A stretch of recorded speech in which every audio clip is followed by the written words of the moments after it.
Assalamualaikum warahmatullahi wabarakatuh. Perkenalkan, nama saya Anissa Nur Hidayanti dari kelas analisis multivariat. Di sini saya akan mempresentasikan jurnal yang saya temukan, yaitu pendekatan deteksi outlier untuk mengenali sumber kegagalan proses dalam proses Poisson multivariat. Adapun penulis dari artikel ini adalah Chia Dong Hao dan Wu Hongsu di tahun 2024 dan dipublikasikan di Jurnal Matematik di bawah penerbit MDPI di Swiss. Latar belakang dari jurnal ini adalah banyak proses industri yang memiliki beberapa atribut kualitas yang saling berkorelasi. Atribut tersebut sering mengikuti distribusi Poisson multivariat, misal jumlah cacat yang mana itu bisa dihitung. Tantangan utamanya ketika proses out of control adalah kita kadang sulit menemukan variabel mana yang menjadi penyebab out of kontrol, maka artikel ini akan sangat membantu kita menentukan variabel yang menjadi penyebabnya. Tujuan penelitian yaitu mengembangkan metodologi deteksi outlier untuk mengidentifikasi penyebab pergeseran proses.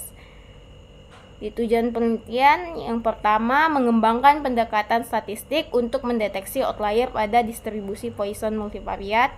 Yang kedua, membangun algoritma progresif testing untuk menentukan variabel penyebab kegagalan proses.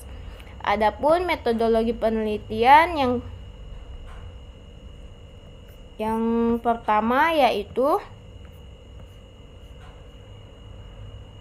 asumsi distribusi, yang mana diasumsikan distribusinya mengikuti Poisson multivariat, artinya data yang dianalisis terdiri dari beberapa karakteristik, misal jumlah cacat dari beberapa jenis. Setiap pengamatan XI sama dengan XI1, XI2, dan seterusnya sehingga XIK dianggap mengikuti multivariate Poisson distribution.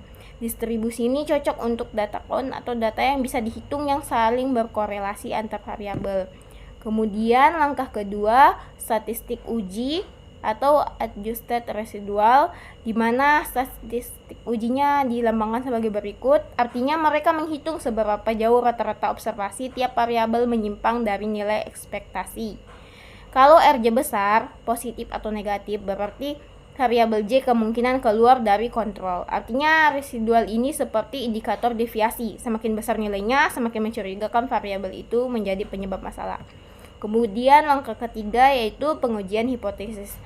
Kalau H0, semua variabel in control. Tolak H0 jika max Rj lebih besar dari Z alpha per K. Maksudnya H0 itu semua proses yang masih dalam kondisi normal, nggak ada variabel yang bermasalah. Kemudian kita cari nilai maksimum dari semua residual max Rj, lalu dibandingkan dengan nilai ambang batas yaitu Z alpha per K dari distribusi normal. Hasil pendekatan Wallace inequality. Kalau nilai itu lebih besar dari ambang, H0 ditolak, artinya ada variabel yang menyebabkan proses gagal. Kemudian langkah terakhir yaitu uji lead interaktif, yaitu kalau H0 ditolak berarti ada variabel yang bermasalah. Variabel dengan Rj terbesar dianggap penyebab utama, maka akan kita hapus dari analisis, kemudian diuji ulang dengan variabel sisanya. Proses ini akan diulang sampai tidak ada variabel yang keluar dari kontrol. Hasil akhirnya, variabel yang terhapus di tiap langkah berarti menjadi penyebab kegagalan proses. Kalau variabel yang tersimpan artinya masih dalam kontrol. Kemudian ada studi kasus yang mereka juga masukkan, yaitu penelitian menerapkan metode pada data kasus hepatitis C di 3 negara bagian. Di Australia ada New South Wales dilambangkan N, Victoria dilambangkan V, South Australia dilambangkan S. Jumlah kasus diasumsikan mengikuti distribusi Poisson trivariable. Untuk mensimulasikan kondisi out of control, minnya diubah jadi 1,5 dikali lambda 1, 1,1 dikali lambda 2, dan lambda 3. Hasil analisisnya menunjukkan variabel N dan V menunjukkan residual tertinggi sehingga menjadi penyebab utama pergeseran. Adapun di sini adalah tampilan dari hasil simulasi. Pada tabel 1, V value-nya semua 0,5, artinya tidak menolak H0. Jadi data di tiap variabel memang mengikuti distribusi Poisson. Artinya metode mereka valid digunakan untuk data ini. Kemudian pada tabel kedua, semua p-value lebih dari 0,05. Artinya korelasi antar variabel tidak berbeda signifikan dari nilai yang diharapkan. Jadi struktur korelasinya sesuai dengan asumsi Poisson multivariat. Pada tabel ketiga, residualnya besar. Variabel yang paling menyimpan nilai tertinggi ada di N 3,30, lalu menyusul V 2,87, dan yang paling kecil itu S 1,30. Ini berarti kemungkinan besar N dan V itu adalah penyebab proses gagal.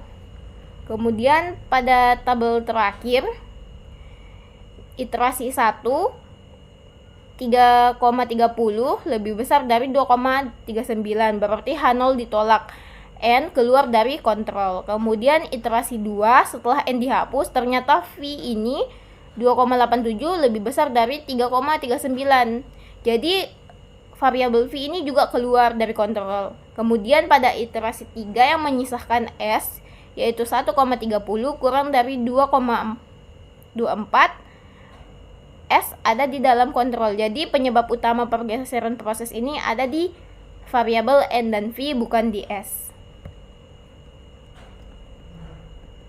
Kemudian kesimpulannya, metode baru berhasil dikembangkan untuk mendeteksi outlier dan menentukan variabel penyebab kegagalan proses dalam multivariate Poisson proses. Pendekatan ini menggunakan progressive testing berbasis residual terstandarisasi yang dapat mengidentifikasi variabel penyebab dengan akurasi tinggi.